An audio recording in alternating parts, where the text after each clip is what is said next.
Indian cricket ടീമിനായി ഒരുപാട് മത്സരങ്ങളിലൊന്നും കളിച്ചിട്ടില്ലെങ്കിലും ആരാധക പിന്തുണയുടെ കാര്യത്തിൽ മലയാളി താരം സഞ്ജു സാംസൺ വേറെ ലെവലാണെന്ന് പറയാം.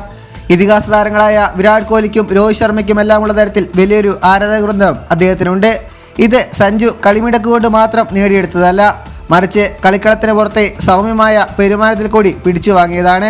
ഇപ്പോഴിതാ IPL എന്തുകൊണ്ടാണ് ഇത്രയും അധികം പേർ തന്നെ ഇഷ്ടപ്പെടുകയും പിന്തുണയ്ക്കുകയും ചെയ്തതെന്ന് കാണിച്ചു തന്നിരിക്കുകയാണ് സഞ്ജു.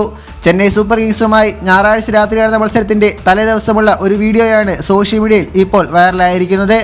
ഇതേ കളിക്കു ശേഷം തന്നെ റോയൽസിന്റെ താൽക്കാലിക ക്യാപ്റ്റനായ റിയാൻ പരാഗിന്റെ ജാട നിറഞ്ഞ പെരുമാറ്റവും വലിയ വിമർശനങ്ങൾക്കും വഴിവെച്ചിരുന്നു. മത്സരത്തിന് ശേഷം പരാഗിനെ സെൽഫി എടുക്കാൻ സമീപിക്കുകയായിരുന്നു. ഇവരിലൊരാളുടെ മൊബൈലിൽ പരാഗ് തന്നെയാണ് സെൽഫി എടുത്തത്. അത് കഴിഞ്ഞയുടൻ ഫോൺ അവർക്ക് നേരെ എറിഞ്ഞുകൊടുത്ത് ജാടയോടെ പോവുകയായിരുന്നു. അതിനിടെയാണ് എങ്ങനെയാണ് ആരാധകരോട് പെരുമാറേണ്ടതെന്ന് സഞ്ജു കാണിച്ചു വന്നിരിക്കുന്നത്. ചെന്നൈ സൂപ്പർ കിങ്സുമായിട്ടുള്ള കളിക്ക് മുൻപ് ഗ്രൗണ്ടിൽ പരിശീലനം നടത്തി തിരിച്ചു പോകാനിരിക്കെയാണ് ചില കുട്ടി ആരാധകർ ഓട്ടോഗ്രാഫിനായി സഞ്ജുവിനെ സമീപിച്ചത്. ഉടൻ തന്നെ തന്റെ കൈകളിലുള്ള 2 ബാറ്റുകളും സഞ്ജു അടുത്തുണ്ടായിരുന്ന റോയൽസിന്റെ പരിശീലന സംഘത്തിൽപ്പെട്ട ഒരാൾക്ക് കൈമാറുകയും ചെയ്തു.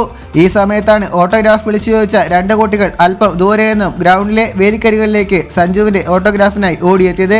ഓട്ടോഗ്രാഫിനൊപ്പം തൊട്ടരികിൽ നിന്നുള്ള ഫോട്ടോയും കൂടി ലഭിച്ചപ്പോൾ താങ്ക് യു സാർ എന്ന് പറഞ്ഞ് ആഹ്ലാദത്തോടെ തുള്ളിച്ചാടിയാണ് കുട്ടികൾ അവിടെ നിന്ന് മടങ്ങിപ്പോയത്. ആരാധകരോട് സഞ്ജു കാണിക്കുന്ന സ്നേഹവും വിനയവും എത്രമാത്രം വലുതാണെന്ന് തെളിയിക്കാൻ ഈ വീഡിയോ തന്നെ ധാരാളമാണ്. ഇതുപോലുള്ള പുതിയ വാർത്തകൾക്കായി ചാനൽ ഇപ്പോൾ തന്നെ മറക്കാതെ സബ്സ്ക്രൈബ് ചെയ്ത് വയ്ക്കുക.